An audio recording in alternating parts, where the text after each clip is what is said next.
A graça e a paz do nosso Senhor Jesus Cristo sejam com todos.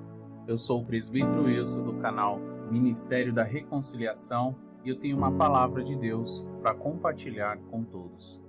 Porém, antes, eu quero pedir a vocês que se inscrevam em nosso canal, compartilhem este vídeo, já deixem o seu like, tá? Aperte em cima do sininho, deixe ele marcado, para que vocês possam receber todas as novas atualizações de vídeos e outras informações referente a casamento, além dos devocionais que nós fazemos no nosso canal. Amém? Que Deus abençoe a todos.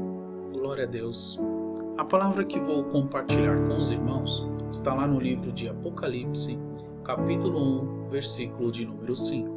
Está escrito assim: E de Jesus Cristo, que é a testemunha fiel, o primogênito dentre os mortos e o soberano dos reis da terra, Ele que nos ama e nos libertou dos nossos pecados por meio do seu sangue. Aleluia. Glórias a Ti, ó Deus Todo-Poderoso.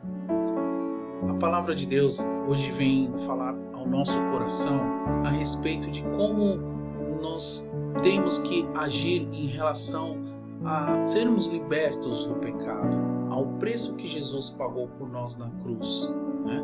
E até mesmo para facilitar, nós podemos colocar uma pergunta que seria assim: agora que somos libertos dos nossos pecados, voltar a pecar se torna uma escolha diária? Sim, essa é a resposta. É uma escolha diária, onde nós podemos escolher se queremos pecar, se vamos pecar, ou se nós podemos simplesmente permanecermos em Deus para não pecar. Uma das formas que infelizmente acaba ocorrendo é colocar alguma coisa acima do amor de Deus que nós devemos ter por Ele, né? Que o mandamento de Deus, o primeiro, é amar a Deus acima de todas as coisas, com todas as forças do nosso coração e com todo o nosso entendimento. Mas, infelizmente, às vezes ocorre o que está escrito lá em 1 Coríntios, capítulo 10, versículo 14. Portanto, meus amados, fugi da idolatria. Quando nós idolatramos, como por exemplo, o esposo ou a esposa, colocando amor acima do amor que nós devemos ter por Deus, nós acabamos cometendo uma idolatria. Então nós não devemos amar o nosso cônjuge mais do que nós amamos a Deus, muito menos os nossos filhos. O correto é nós amarmos a Deus primeiro, depois o nosso cônjuge e depois os nossos filhos. E infelizmente também existe outra forma de idolatria que nós acabamos cometendo, que está escrita lá no livro de 1 João, capítulo 5, versículo 21. Fala: filhinhos, guardai-vos dos ídolos. Amém. E muitos de nós que não nascemos no berço cristão, nós acabamos cometendo isso no passado. Hoje, aqueles que são convertidos, aqueles que são cristãos, eles já não têm mais isso. Mas aqueles que não são e que ainda permanecem no desconhecimento do que Jesus Cristo fez pela vida dele para que ele possa se tornar um cristão, essas pessoas muitas das vezes acabam adorando ídolos feitos pelas mãos dos homens, e dessa forma nós colocamos novamente o amor que deveríamos ter a Deus, nós acabamos colocando em um objeto que não fala, não ouve, não anda, não pode fazer nada a nosso favor. Não adianta orar para aquilo ou fazer uma reza, uma prece que não será atendido, não tem como. Uma das provas de que essa idolatria existiu e que ela ainda existe é que nós homens precisamos tocar, sentir as coisas, né? Se vocês quiserem ter mais detalhes, vocês podem ler lá no livro de Êxodo, capítulo 32, versículo 24, que fala a respeito do bezerro, que foi feito do ouro do povo, enquanto Moisés estava no monte falando com Deus. Então, infelizmente, uma das formas que nós podemos pecar no nosso dia a dia é através da idolatria, onde nós podemos escolher se nós vamos pecar ou não. Uma outra forma é através da nossa mente. Se nós formos lá no livro de 1 João, capítulo 5, versículo de número 17, ele fala a respeito de dois tipos de pecados. Toda a iniquidade é pecado, e há pecado que não é para a morte. Todos os pecados que nós maquinamos em nossa mente, planejamos em nossa mente, esses pensamentos são pecados, porque Deus esquadrinha a nossa mente e sonda o nosso coração, que seria a nossa alma. Então, dessa forma, quando nós estamos voltados no pensamento maldoso, malicioso de fazer o mal ao nosso próximo, nós estamos pecando com o nosso pensamento. Isso é tão verdade que Jesus mesmo fala a respeito do homem que antigamente poderia olhar para outra mulher que não tinha problema nenhum ele desejar a outra mulher só em pensamento. Mas quando Jesus veio, ele veio para incrementar a lei, para fazer uma transformação na lei para que ela ficasse melhor para a convivência do homem. Então, até mesmo o homem que deseja uma mulher em pensamento, ele comete pecado. Então, se nós analisarmos dessa forma, a iniquidade, ela é a raiz do pecado. Ela não é o pecado já consumado, mas ela é a raiz do pecado, É onde começa a vontade, o desejo, o planejamento, toda a estrutura para poder colocar em prática. Quando você não dá ouvidos à voz do Espírito Santo, mas sim as setas que são lançadas contra você, as vozes que você acaba ouvindo, vozes erradas, opiniões erradas, ou até mesmo conselhos de pessoas erradas, porque até mesmo isso nos leva a caminhos tortuosos, onde nós devemos procurar pessoas que sejam esclarecidas da parte de Deus, firmes na fé em Cristo, e pessoas que possuam também uma maturidade espiritual, para que possamos obter bons conselhos mediante a palavra de Deus, pautado e baseado na palavra de Deus. Sendo assim, também existe como a segunda parte desse versículo que fala que há pecado que não é para a morte, que são a maioria dos pecados. O pecado que é para a morte, aqui a morte que é falada, é a morte eterna. Essa morte eterna ela é causada quando você blasfema contra o Espírito Santo, falando algo que o Espírito Santo não faz, que é o mal, maldade, tudo que é de errado.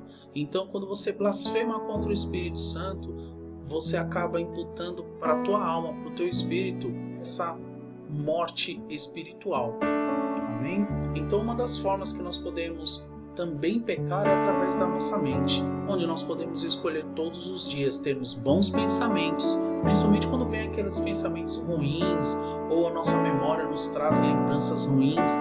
Você pode simplesmente excluir essas lembranças, excluir esses momentos dos seus pensamentos na mesma hora que eles chegam. Eu não estou dizendo que você não vai mais tê-los, eu estou dizendo que você pode removê-los da sua mente, porque você controla essa parte da sua mente, você simplesmente controla essa vontade que você tem de permanecer com aquele pensamento.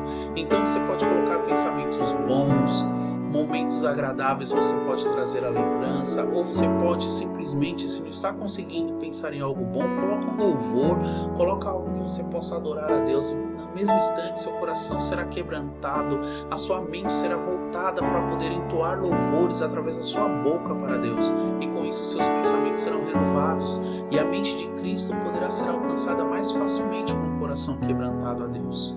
E a última forma que nós podemos obter de pensamento sobre como não podemos pecar ou aonde nós podemos pecar, ela está descrita lá no livro de 1 Coríntios, capítulo 6, versículo de número 18, onde nós acabamos fazendo com o nosso corpo o que é errado, por falta de ensinamento dos pais e às vezes quando não temos os pais, daqueles que são responsáveis por nós, que devem nos aconselhar em relação ao nosso corpo. Porque toda vez que nós não fazemos conforme a palavra de Deus em relação ao nosso corpo, nós estamos prostituindo ele, nós estamos fazendo algo muito sujo, é um pecado, conforme a palavra diz, fugir da fornicação.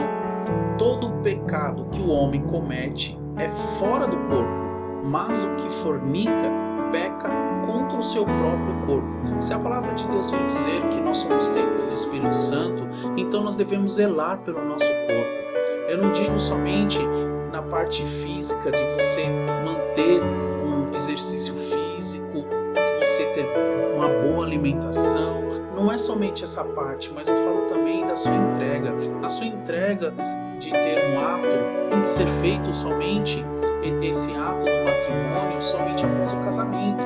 O ato não pode ser feito antes do casamento porque ele é pecado. Então toda vez que um jovem acaba namorando e tem uma relação, ele acaba pecando. O correto é instruir esses jovens a aguardar até que seja efetuado o casamento com a pessoa certa, tá? Onde Deus irá confirmar em ambos que realmente ambos se gostam, e não somente pelo ato eles devem se casar, mas devem se casar por amor, porque querem compartilhar o amor que eles sentem por Deus um com o outro. Dessa forma, o ato pós-casamento, noite de núpcias, será ótima e será um casamento onde a presença de Deus irá permanecer porque foi concebido sem pecado. Então é algo maravilhoso, mas quando ocorre sem esse consentimento da parte de Deus, é a fornicação que acarreta em pecado. Então o que ocorre? O templo do Espírito Santo fica sujo, fica imundo, e Deus não habita onde há pecado. Dessa forma, há problemas que ocorrem tanto na parte física quanto espiritual. E para que não ocorra isso, nós devemos fazer de uma forma mais tranquila, mantermos a presença de Deus. E dessa forma tranquila que eu falo, é porque realmente é tranquila para fazer. Mas nós é que complicamos tudo. E essas três formas do corpo, da mente e também do amor, nós temos que entender como nós podemos fazer para permanecermos em Deus. A Bíblia fala de várias formas, os livros da Bíblia falam a respeito disso, de como podemos nos manter firmes na fé. Mas lá no livro de Tiago, capítulo 4, versículo 7, fala: sujeitai-vos a Deus, resisti ao diabo e ele fugirá de vós. Glórias a Deus. Quando nós estamos sujeitos a Deus, nós mantemos em nós e praticamos também a palavra dele, aonde nós vamos obter os mandamentos, as normas, os estatutos e aquilo que é prioridade, e não quebramos os princípios. Então, todas as vezes que você vai efetuar algo de errado, você primeiramente colocaria uma seguinte frase que também pode ajudar bastante na sua vida. Se fosse Jesus, como ele faria, como ele pensaria, qual seria a atitude de Jesus? Não estamos sozinhos porque Jesus está conosco, para que possamos permanecer num ambiente favorável. E dessa forma nós estamos fazendo com que venhamos meditar na palavra, jejuar, venhamos adorar, venhamos entoar louvores, coração vai ficar quebrantado, a mente vai ficar voltada e cheia da presença de Deus, da vontade de Deus. Você vai começar a alimentar a parte espiritual da tua vida, e dessa forma você vai viver em harmonia com Deus, em intimidade com Deus, em profundidade com Deus. Mas as tribulações, elas virão, mas você firme com Jesus irá prevalecer contra as tribulações. Amém? Que Deus venha poderosamente fazer com que cada um de nós ficamos firmes na fé. Então, irmãos, vamos orar?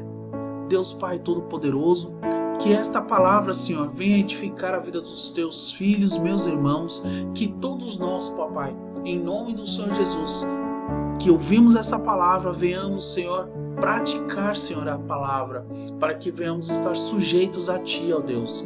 Venhamos resistir ao inimigo, permanecendo, Senhor, na fé, papai, aonde juntos possamos, Senhor, meditar na Sua palavra, orarmos, jejuarmos e mantermos, Senhor, o nosso coração quebrantado, Senhor, e louvarmos e adorarmos a Ti, Senhor. Em nome do Senhor Jesus, que o Senhor venha, Senhor, nos dar uma mente de Cristo, papai.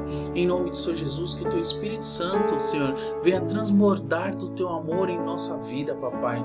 Em nome do Senhor Jesus, papai, que nós venhamos cada vez mais, Senhor, colocar o Senhor como primícia nas nossas vidas, Senhor, todos os dias, papai, para que o nosso amor primeiro venha a Ti, Senhor, para que seja feita a Sua vontade em nossa vida, papai, em nome do Senhor Jesus.